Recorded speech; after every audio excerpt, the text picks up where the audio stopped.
Otro paradigma que se cae con el conocimiento de la nueva medicina germánica es la teoría de la metástasis. Muchas personas que han tenido un diagnóstico de cáncer y se han sometido a los diversos tratamientos que ofrece la medicina oficial, quimioterapia, radioterapia, amputación, presentan nuevos cánceres después de un tiempo y les anuncian: lo sentimos, el cáncer se ha esparcido por todo el cuerpo. Esto lo explican con una teoría de principio del siglo pasado, que nunca ha sido demostrada, la metástasis.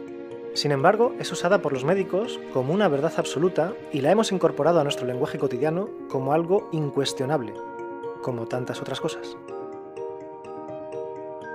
El Dr. Hammer demostró que la metástasis no existe al descubrir que los nuevos cánceres se originaban por nuevos conflictos biológicos.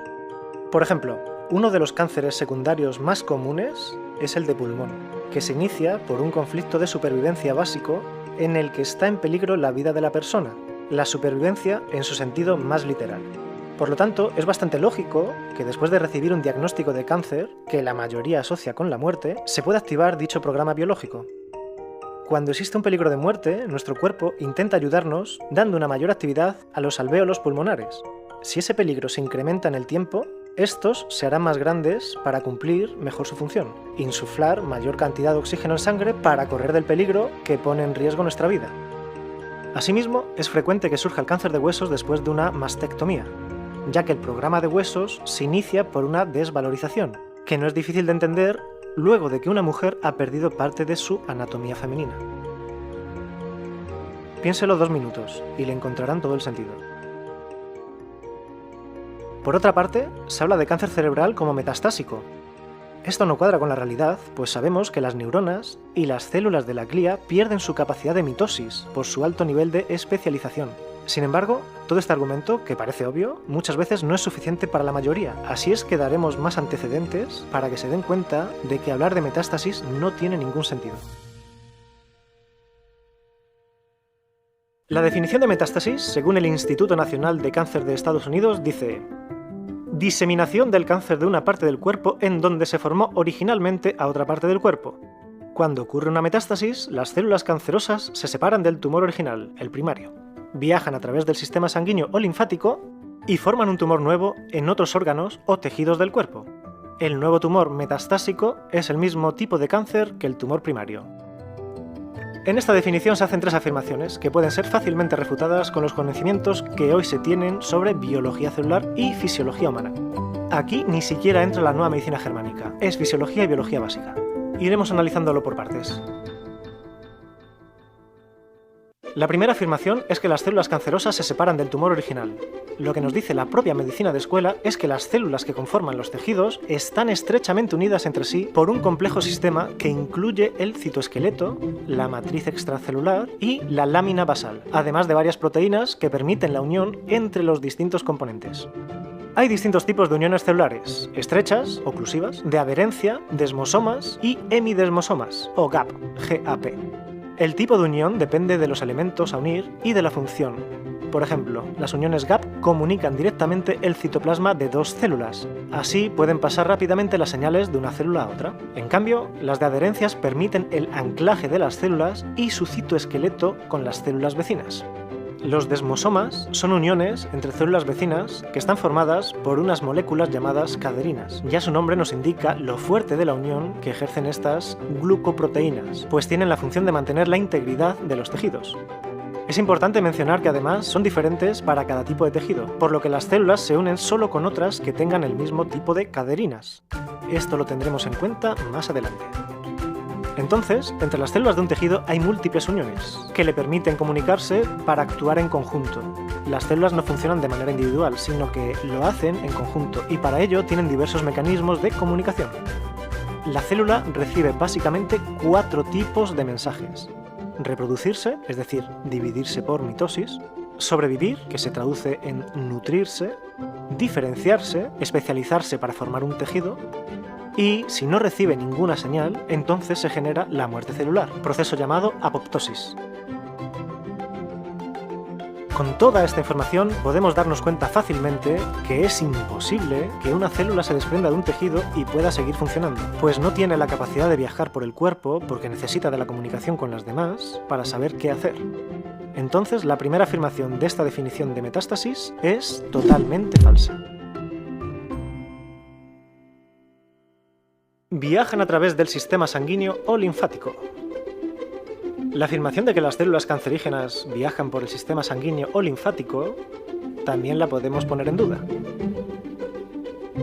Nunca se han observado células cancerosas vivas en la sangre o en el sistema linfático de un paciente con cáncer. Solo se han identificado anticuerpos y estos no prueban la presencia de células cancerosas metastásicas, entre comillas.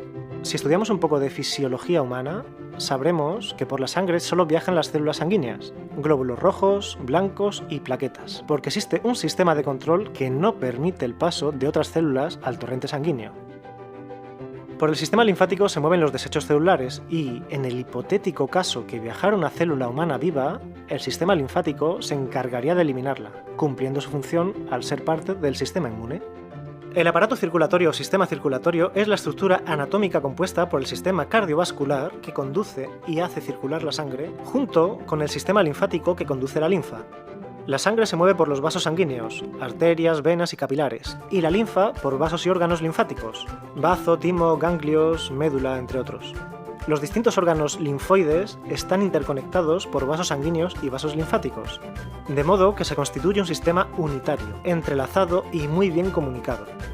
Estos vasos transportan células del sistema inmunitario, de las cuales el tipo central es el linfocito.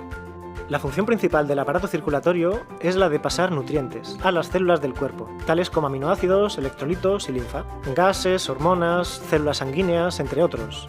Recoger los desechos metabólicos que se han de eliminar después por los riñones, en la orina, y por el aire exhalado en los pulmones, rico en dióxido de carbono, CO2. Además, defiende al cuerpo de elementos extraños, ayuda a estabilizar la temperatura y el pH para poder mantener la homeostasis. Bien, ¿cómo podría entonces una célula que se ha desprendido de un tejido pasar por la sangre o la linfa sin que fuera detectada por el sistema linfático? Inmediatamente sería identificada como un agente extraño y las células especializadas se encargarían de eliminarlo. Es decir, la célula, ya estuviera viva o muerta, sería fagocitada por ser un cuerpo extraño al estar en un lugar inadecuado. Por lo tanto, la segunda afirmación de esta definición tampoco tiene sustento biológico. Y forman un tumor nuevo en otros órganos o tejidos del cuerpo. El nuevo tumor metastásico es el mismo tipo de cáncer que el tumor primario. Según esta teoría, la hipotética célula que llegara a otra parte del cuerpo formaría un cáncer del mismo tipo. Es decir, si es de mama y llega al hígado, formará células de mama. Claro que primero se tienen que adherir al nuevo órgano o tejido conquistado.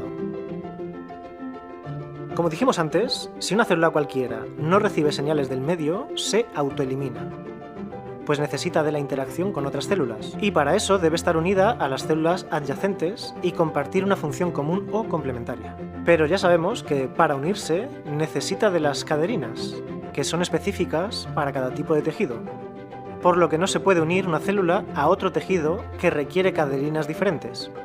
Suponiendo que esta célula sí logra unirse al nuevo tejido, como viene de otro órgano o tejido, ya es una célula diferenciada.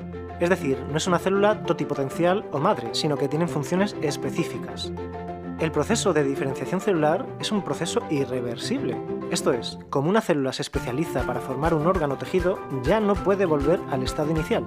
No hay vuelta atrás. Por lo que una célula de colon no puede transformarse en una de pulmón, ni en una célula nerviosa, sino que siempre será una célula de colon. Entonces, ¿cómo explicaría la medicina oficial que una célula ya diferenciada comienza a unirse a otras con las cuales no comparte una información común? ¿Cómo puede comunicarse, nutrirse, dividirse si no recibe ninguna señal del entorno? Nos dirán, está descontrolada, algo falló en el sistema, la biología comete errores. Gracias a la Germanische Heilkunde, la nueva medicina germánica, ya no creemos en esas falacias. Así pues, queda demostrada la falsedad de la teoría de la metástasis.